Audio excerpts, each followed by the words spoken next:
Estimadas y estimados colegas, me gustaría agradecer a la organización del Sexto Congreso Internacional de Formación Permanente Nodo del Conocimiento por darme esta oportunidad de presentar aquí lo que es parte de mi investigación y inquietudes académicas y vitales que uno tiene también. Mi intervención se titula Levinas y la decisión trágica, posibilidades y límites del mal menor. Vengo a hablar quizá de algo incómodo pero cotidiano. Esos casos en los que haga lo que haga una institución o lo que provoque cierta dinámica social, alguien saldrá herido. Lo sabemos en sanidad cuando se priorizan recursos, en educación cuando se fijan plazos que no todos pueden cumplir, en el ámbito de la justicia cuando se aplica una norma que protege a muchos pero perjudica a algunos. A eso solemos llamarle mal menor. Y sin embargo, la expresión se ha vuelto una coartada. Se invoca normalmente para cerrar expedientes con una aritmética rápida de daños aceptables. El objetivo de esta ponencia es proponer entonces, de forma operativa y defendible para la vida en común, una gramática del mal menor compatible con Levinas, lo cual no es sencillo ni evidente, ya que Levinas nunca habló de algo así. Aquí vamos a intentar traducir de modo práctico la filosofía de este filósofo francés, planteando cómo toda decisión de carácter ético tiene un componente trágico ineliminable, tanto por las consecuencias que puedan tener en los afectados, como por el desgarro mismo que padece el sujeto que la toma, sujeto que, según Levinas, encuentra en la responsabilidad por el otro su principio de individuación. No se trata de abolir la comparación o el cálculo, puesto que esto es inevitable cuando tomamos decisiones para dirimir situaciones complejas que se dan en la vida en común, en el seno de la convivencia entre personas o colectivos diferentes, cada uno con sus necesidades y circunstancias. Si no se trata entonces de evitar la comparación, a partir de Levinas podemos pensar que dicha comparación sí requiere una orientación, un cierto horizonte para que el cálculo no devore la responsabilidad. En una frase, ¿cómo decidir cuando toda opción daña sin santificar el daño que inevitablemente toleramos? Avanzaré en 4 movimientos que están entrelazados. Primero, delimitaré el problema y por qué mal menor no puede significar optimización a secas. En segundo lugar, presentaré las piezas levinasianas que nos sirven de brújula, el rostro, el tercero y la tensión entre el decir y lo dicho, como él lo plantea. Dando otro paso más, traduciré esas coordenadas levinasianas en una disciplina práctica para decisiones trágicas, condiciones de lenguaje, de prioridad, de publicidad, de revisión, de reparación y de asunción de costes por quien decide. Y en último lugar, extraeré implicaciones institucionales y cerraré con una síntesis de lo que a mi juicio es irrenunciable.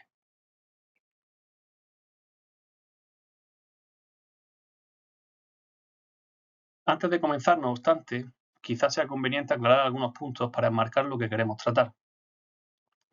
Fue Gilles Deleuze, por ejemplo, quien dijo que la filosofía consiste en crear conceptos. Pues bien, Levinas ha creado y nos ha regalado numerosos conceptos para pensar de un modo inédito la ética. Proximidad, anarquía, huella, rostro, serían algunos ejemplos. Como vemos, no se trata de inventar nuevas palabras, sino de resignificar o alterar el sentido habitual de los conceptos tradicionales de la filosofía.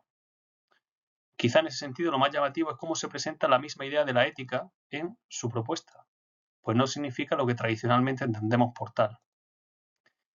En su filosofía y en su obra, ética no designa jamás la sistematización más o menos coherente de un conjunto de reglas de conducta, ni tampoco se refiere a algo así como un estudio del ethos. Levinas no pretende en ningún momento fundar una ética, sino que intenta pensar cómo la preocupación por el otro emerge en el ser humano sin su consentimiento previo, sin buena voluntad por parte del sujeto. Y eso es una postura que lo sitúa en las antípodas de cualquier planteamiento moralista. Levinas, por tanto, llama ética no a una rama del saber, sino, y lo cito, al cuestionamiento de mi espontaneidad por la presencia del otro. ¿Por qué vamos a hablar entonces aquí de decisión trágica? Por lo siguiente. El encuentro del otro coloca al sujeto, no sin cierta dosis de sufrimiento, frente a un imperativo que no ha escogido, poniendo así de manifiesto un aspecto del yo que es irreductible a una conducta voluntaria. En ningún caso, la responsabilidad puede entenderse en Levinas como un altruismo recomendable, pues tal y como se entiende aquí, la ética no se apoya en una supuesta benevolencia natural del individuo. La radicalidad del planteamiento levinasiano nos lleva entonces a ver en la ética un verdadero traumatismo, una alteración radical de la subjetividad, estructurada ya como siempre teniendo que responder de una obligación que no comienza en ella. Es decir, ante el otro me veo prendido en una obligación que no comienza en mí, que no he asumido conscientemente. Soy responsable a mi pesar, dice Levinas. La urgencia del encuentro con el rostro hace que la conciencia pierda la primacía y pone de manifiesto la asimetría en la que nos hallamos respecto del otro. Esa idea, ese concepto, el de asimetría, es interesante y sugerente en nuestro autor, ya que viene a subrayar lo que él denomina la prioridad ética del otro. Eso expresa entonces la imposibilidad moral de exigir a otro lo que me exijo a mí mismo. O dicho con otras palabras, la idea de que mi inquietud por el otro no depende de su eventual preocupación por mí, ya que, si de verdad se trata de una relación ética, no puede desarrollarse como un simple juego de espejos o una mera correlación de fuerzas, sino que esa relación ética nos saca del terreno de la rivalidad mimética con la que frecuentemente se ven contaminadas las relaciones humanas. Por eso hablamos de una decisión trágica, porque mi respuesta, mi decisión, de alguna manera depende del otro. Es él quien me arranca esa respuesta y me obliga a decidir, fracturando así, de alguna manera, mi autonomía. Para entenderlo podemos comparar a Levinas con Kant, a quien todos quizá tenemos más presente. Levinas se siente muy cercano a Kant, ya que para ambos la obligación moral ni se funda ni se deduce de un saber teórico, pero tampoco puede depender de los sentimientos o la espontaneidad del sujeto. Sin embargo, para Kant, que subraya siempre la finitud del hombre y busca en la autonomía de su razón el principio de toda inteligibilidad, el sujeto nunca pierde la primacía, pues aunque está interiormente requerido por la obligación moral, ese requerimiento en Kant procede del interior del sujeto. La ley moral kantiana remite a un yo legislador cuya autonomía no se pone en cuestión.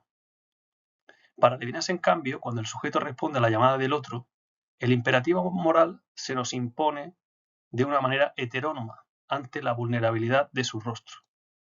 Frente a ella, el yo, el sujeto, no puede darse por satisfecho con su propia valoración por haber cumplido con su deber al respetar unos principios universales. De alguna manera, y por decirlo de otro modo, el otro no le deja tiempo al yo para retornar reflexivamente sobre sí y encontrar un lugar seguro desde el que establecer cuándo empieza y hasta dónde llega su deber. Ese es el sentido de la heteronomía que subraya Levinas, cosa que puede resultar paradójica. El otro es como un imperativo ético encarnado que me viene de fuera y que me saca de las meras relaciones de poder, pues su vulnerabilidad me afecta, me desarma y ante él no puedo no responder. Mi respuesta o mi decisión, si tienen de verdad un sentido moral, no obedecen a reglas que encuentro en mi interior como si pudiera recurrir a ellas para aplicarlas autónoma y automáticamente. Decidir, entonces, y por eso hablamos de decisión trágica, es dejarse afectar por la situación y por el rostro que me requiere. Por eso Levinas habla de una libertad investida, una libertad que se ve precedida por esa responsabilidad, una libertad, la del yo o la del sujeto, que tiene que justificarse, es decir, hacerse justa y no operar como si estuviera sola. Desde ahí, poniendo esto en contexto, podemos plantear muy brevemente la cuestión del mal, que en Levinas es capital y, sin duda, difícil también de entender y de comprender. Si para Heidegger, por ejemplo, la pregunta principal de la filosofía es ¿por qué el ser y no la nada? Para nuestro autor, para Levinas, en cambio, la pregunta principal de la filosofía habría de ser ¿por qué el bien y no el mal? O más bien, ¿por qué la justicia y no la injusticia? Sin entrar aquí en el abordaje metafísico de todo esto que él propone y que nos alejaría sin duda de lo que queremos plantear, podemos decir que la injusticia y el consiguiente sinsentido que parece gobernar la historia son el rostro humano del mal. Ese es el problema que la filosofía debería plantear y encarar sin medias tintas. La ética de la alteridad de Levinas, de alguna manera, recoge el guante de Adorno cuando éste se planteaba si era posible la filosofía después de Auschwitz. La respuesta de Levinas pasa por mostrar que el sentido de lo humano se descubre en el seno de esa relación interpersonal en la que el yo es convocado a tener que justificar su propio ser. Así llega a afirmarlo Levinas. Ser humano no es solo ni principalmente preocuparse por el propio ser, no es solo encarar resuelta y auténticamente mi finitud y mi tarea de ser, como podría ser, por ejemplo, el caso del Dasein en Heidegger. Lo humano para Levinas es esa aberración o esa contradicción ontológica que consiste en preocuparse antes por el ser del otro que por mi propio ser. Por eso es en la responsabilidad por él donde descubro el sentido de mi propia finitud y de mi libertad. Paradójicamente, cuando me desintereso de mi propia existencia. Es ese desinterés lo que de alguna manera él opone a la indiferencia por el otro que estaría a la raíz del mal y de la injusticia. Por todo ello, habiendo hecho este breve recorrido, es necesario entonces tratar el tema del mal menor con suma cautela porque Levinas no ha planteado nunca las cosas en esos términos. Cualquier forma del mal tiene para él una positividad y una presencia dramática injustificable. Por tanto, yendo más allá de Levinas o a partir de él, sí que podemos decir que se trata de intentar acotar o prevenir esos momentos de inhumanidad en los que con frecuencia caemos al pasar de largo ante determinadas injusticias o al naturalizar o convivir con normalidad con el sufrimiento humano, sufrimiento inútil, dice Levinas, como si ese fuera un coste asumible en aras de un bien mayor. Por eso Levinas también es consciente de la necesidad del compromiso social y político para generar las condiciones que aseguren una vida digna para todos y articular la convivencia y la pluralidad humana también con criterios de justicia. En efecto, sin dejar de subrayar lo irreductible y lo hiperbólico de ese cara a cara con el otro, Levinas es plenamente consciente de la imposibilidad de construir una sociedad humana únicamente a partir de esa situación extrema entre el yo y el otro. Efectivamente, para él, la responsabilidad no se detiene en el tú de las relaciones inmediatas, sino que tiene que desplegarse en la convivencia social y articularse también políticamente para no volverse injusto. Es en ese punto, en el momento en el que tienen que conjugarse social y políticamente, cuando nuestras decisiones se tornan verdaderamente dramáticas o trágicas. Formar parte de la vida en sociedad, el paso al ámbito político, supone percatarnos de que no estamos solos frente al otro, de que no está solo el yo y el otro, sino que también han de tenerse en cuenta y hemos de preocuparnos por todos los demás y en ese sentido decidir acerca de sus prioridades. Y que no basta entonces confiar en el buen funcionamiento del sistema o en la existencia de leyes para salvaguardar los derechos de los otros y los derechos propios también. En esa vida compartida, a través de la dinámica social y la participación política, según Levinas, la subjetividad humana entonces, plenamente despierta su responsabilidad con el otro gracias a ese cara a cara, toma conciencia de lo que él denomina la presencia del tercero, es decir, el otro del otro, todos los demás con quienes compartimos y construimos un mundo en común.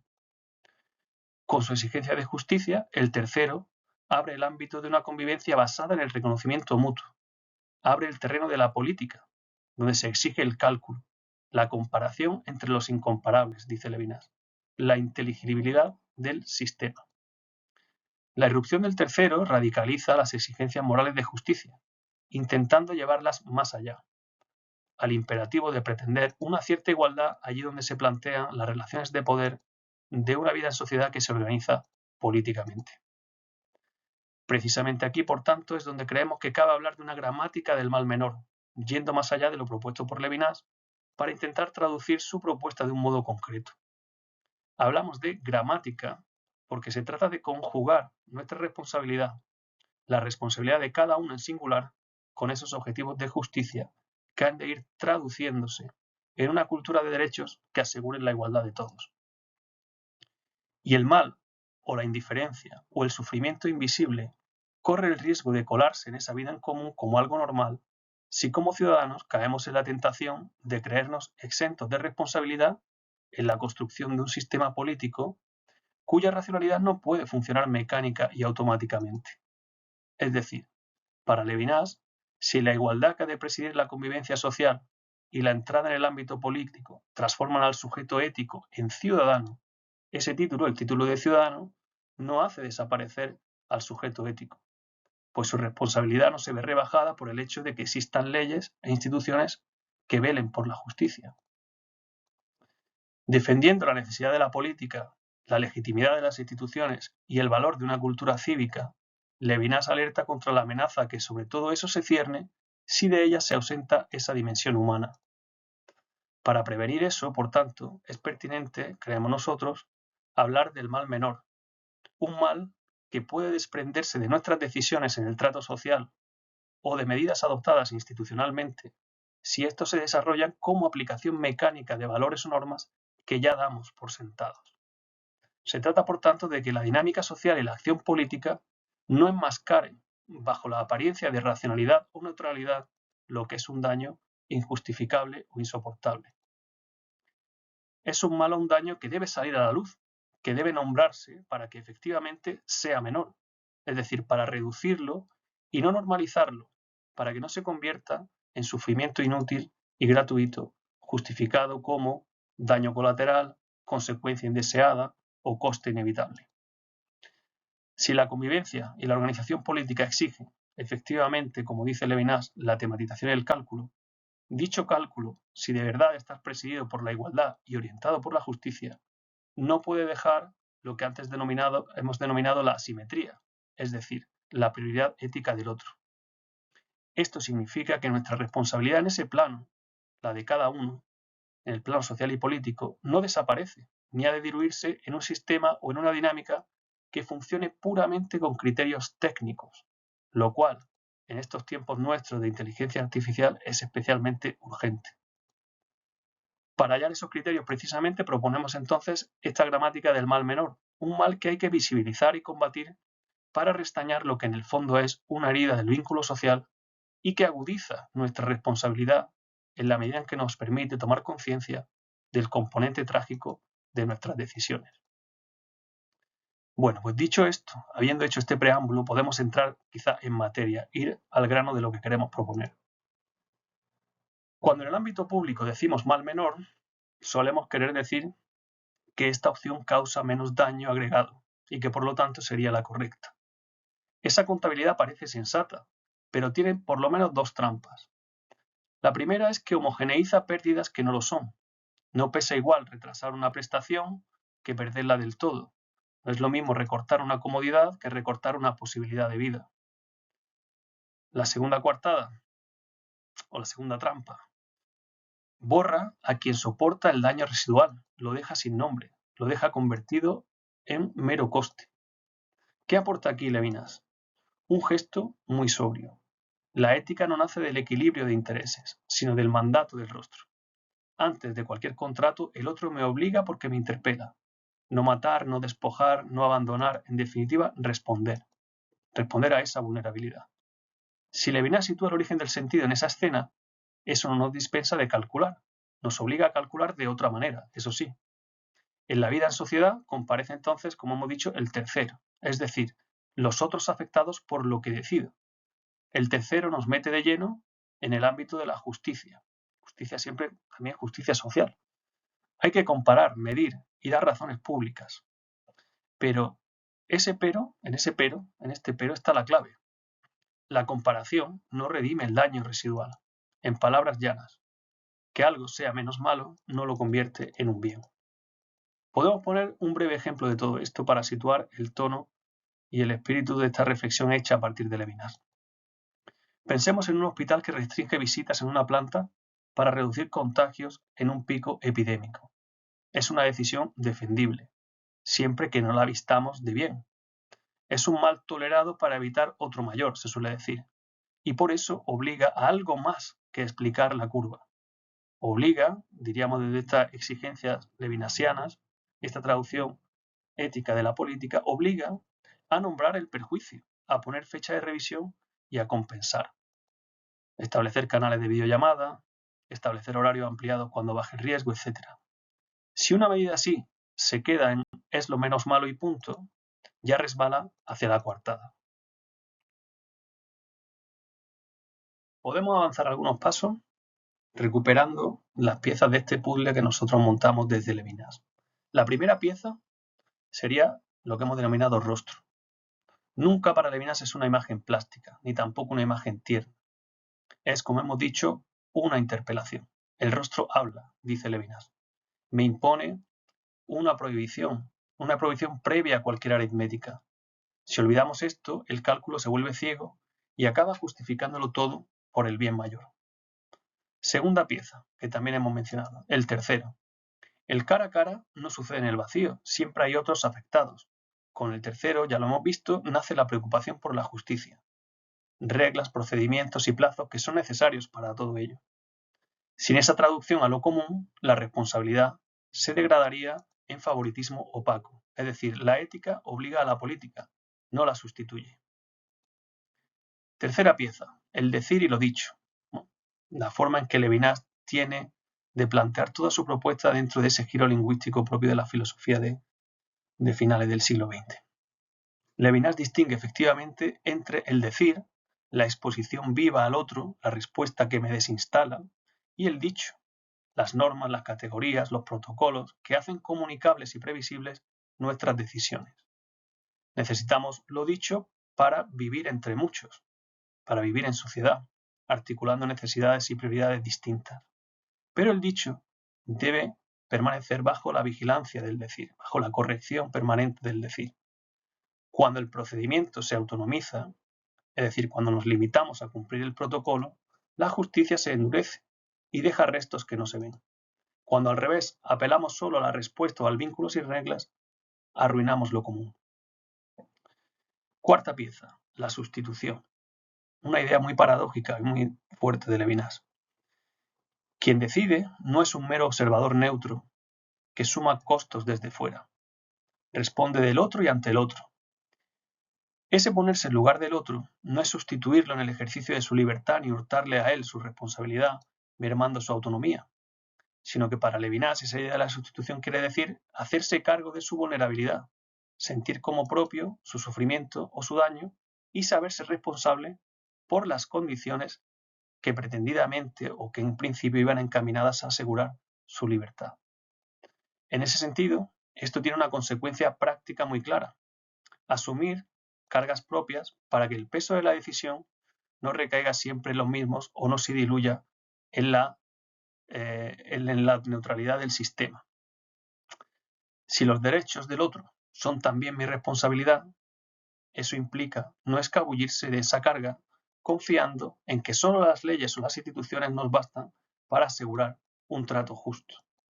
Quinta pieza, el tiempo. El futuro irrumpe esa relación ética. Por eso, la corrección no ha de verse como una debilidad, es de alguna forma fidelidad a ese mandato del rostro. Decidir, seguir, medir efectos y enmendar cuando emergen nuevos afectados no entorpece, sino que civiliza y domestica el poder. Con esas piezas ya podemos traducir mal menor a una cierta práctica orientada con algunos límites y a partir de ciertos criterios que lo visibilicen sin disolverlo en la neutralidad de la dinámica social o convertirlo en una coartada política. Voy a formular en 6 exigencias acumulativas esta disciplina práctica para decisiones trágicas, ¿no? Así lo he denominado. 6 exigencias acumulativas. Acumulativa significa que o van juntas o el mal menor se cuela por la rendija como excusa y dejaría de percibirse, como hay que hacer desde Levinas, como daño a reparar. Primera exigencia: lenguaje veraz del daño. Nombrar el daño como daño. Nada de coste razonable, nada de vestirlo de bien estratégico. El lenguaje no puede ser mera retórica, es lo que activa obligaciones. Si yo digo, por ejemplo, privamos a estas personas de X durante un tiempo Y para evitar Z, me pongo deberes: argumentar, limitar y reparar. Si digo optimización, me los quito de encima de algún modo, ¿no? Me escabullo de mi responsabilidad. Segunda exigencia: prioridad o preferencia por el más expuesto, sin que eso redunde o se perciba como privilegio injustificado. Es decir, una igualdad vigilada. Tratar igual lo desigual agranda la brecha. Priorizar al más frágil no es privilegio si se explica con condiciones, límites y tiempos defendibles ante quienes no se benefician. Un ejemplo pequeño, menor. En una lista de espera, adelantar sistemáticamente a quien tiene peor pronóstico debe ir con criterios públicos, revisables y trazables. Si no, es arbitrariedad. Tercera exigencia. Publicidad de razones y trazabilidad. Nada de puertas cerradas. Decisiones que toleran un mal deben dejar acta de los motivos, de las alternativas desechadas, de los riesgos asumidos y de las condiciones de retirada. La autoridad o la legitimidad se gana dando razones, argumentando y dejando huella documental que luego pueda ser auditada. Cuarta exigencia. Revisión por efectos y reversibilidad. Si el futuro irrumpe, entonces ponemos ventanas de revisión y umbrales de retirada. ¿Qué indicadores nos harían corregir? ¿Cuándo caduca la medida si no se renueva con nueva justificación? ¿Quién puede pedir la reapertura de un caso? Sin esto, la excepción se solidifica por inercia. Quinta exigencia. Reparación y restitución de posibilidades. Aceptar un mal para evitar otro mayor abre deberes de reparación. Esto es lo fundamental. Compensaciones materiales o simbólicas, restitución de oportunidades y reconocimiento explícito del perjuicio. Esto no lava ni elimina el daño, pero por lo menos sabemos que eso queda pendiente como tarea permanente. No damos por saldado el daño que hemos causado. Sexta, asunción de cargas por quien decide. La sustitución debemos aterrizarla. Es decir, esa preocupación por la libertad del otro, ese ponerse en lugar del otro, que significa sentir como propio su sufrimiento, su preocupación o sus necesidades, hay que aterrizarlo. El decisor se expone. Aquel quien decide se expone. Asume costes, tiempos, recursos, límites a su discreción, para acreditar que la preferencia por el vulnerable no es pura retórica. Si toda la carga recae en los de siempre, el mal menor pierde legitimidad moral o se convierte, como decimos, en coartada. Fijémonos en cómo se entrelazan estas 6 exigencias. La prioridad sin publicidad se convierte en favoritismo. La publicidad sin revisión es burocracia. La reparación sin lenguaje veraz es marketing compasivo. La revisibilidad sin asunción de cargas se queda en trámite sin cuerpo. Juntas, esas condiciones convierten el mal menor en una prudencia vigilada, juicio bajo protesta, justificable en público, revisable y reparable. De aquí se desprenden además algunas tareas muy concretas para el ámbito del derecho, de las políticas públicas y de la gestión. Digámoslo brevemente. Por un lado, necesidad y humildad. Las instituciones son necesarias. Sin reglas, plazos y procedimientos, la responsabilidad podría quedar reducida a buenas intenciones o redundar en preferencias injustas. Pero su legitimidad es condicionada, no nace de proclamarse neutrales, sino de vivir expuestas a lo que las justifica, esto es, el estar al servicio de personas concretas y la salvaguarda de sus derechos, para lo cual es necesario que la responsabilidad individual no se diluya en el mismo entramado institucional. Vamos a traducir esto. Publicidad de razones como práctica ordinaria, trazabilidad de decisiones, mecanismos de escucha para los afectados y cláusulas de salida de las medidas excepcionales. Segundo lugar, violencia residual controlada. Toda generalización pierde matiz. Eso no desautoriza la ley, la obliga a contrapesos. Propongo 4 que ya han ido apareciendo. Publicidad exigente, trazabilidad documental, revisión por efectos con umbrales claros, reparación efectiva. Sin esos contrapesos, la institución se endurece y transforma el mal menor en un hábito, en algo normalizado. Tercer lugar, nada de tecnocracia institucional. ¿Qué significa esto en la práctica? Prohibido blanquear daños con un lenguaje técnico. Daño colateral, coste asumible, víctimas inevitables, son expresiones que embotan la responsabilidad y nos sumen en la indiferencia. Si una política de seguridad, por ejemplo, reduce libertades durante 6 meses, hay que decirlo así, explicar por qué, poner fecha de revisión y devolver libertades con mecanismos de reparación si es que hubo exceso. En cuarto lugar, igualdad revisada, no indiferencia. La regla común no se niega, Se vigila, se revisa y se orienta por la prioridad del más expuesto. Esto significa dos cosas: criterios explícitos para priorizar y defensa pública de esos criterios ante quienes no resultan beneficiados. Si no somos capaces de defenderlos en público, quizá no debamos aplicarlos. Y en quinto lugar, el sujeto que decide. Exposición y costo. La ética que hemos descrito no cabe solo en matrices de decisión. Requiere un tipo de responsabilidad que acepte y exige perder comodidad, rendir cuentas, someterse a revisión, abrir recursos reales y pagar el precio de rectificar. Por concluir, si tuviera que condensar toda la reflexión que hemos venido haciendo en una sola imagen o en una sola fórmula, diría lo siguiente. El mal menor solo tiene cabida cuando el cálculo que exige la vida en común o la convivencia entre muchos no invisibiliza el rostro, esto es, la demanda de justicia y atención concretas, y cuando la responsabilidad de cada uno no se diluye en la respuesta institucional, sino que se inserta en ella desde una verdadera conciencia ciudadana. En lo práctico podría traducirse en lo siguiente: nombrar el daño sin eufemismos y prohibir cualquier tecnocracia que lo redima en un relato de fines. Prioridad del más expuesto, explicable ante quienes no se benefician. Dar razones y dejar rastro, decisiones motivadas con memoria de alternativas y límites. Revisar por efectos y revertir lo excepcional cuando toque. Reparar y restituir posibilidades allí donde fue inevitable tolerar un mal. Asumir cargas desde la posición que decide, para que la preferencia no sea solo retórica. Con esto no evitamos que duela decidir, es decir, no se elimina eso que hemos puesto sobre la mesa, que es el componente trágico y crítico de toda decisión. Evitamos, al menos, que el dolor se convierta en un insulto disfrazado con un lenguaje complaciente. No se trata, por tanto, de una fórmula que reconcilie sin resto el mandato del rostro con la pluralidad del tercero. Lo que se propone es una gramática para decidir sin absolutizar, para instituir sin idolatrar y para corregir sin perder autoridad o legitimidad. En este punto exacto, cuando lo público calcula con las manos manchadas de realidad pero con el rostro por delante, el nombre del mal menor deja de ser una coartada y se convierte en la forma estricta y a veces severa de una decisión que se sabe insuficiente y que por eso nombra, repara y revisa. Muchas gracias a todos por su atención y quedo a la espera de sus preguntas para poder debatirlas en el foro que tenemos habilitado para ello.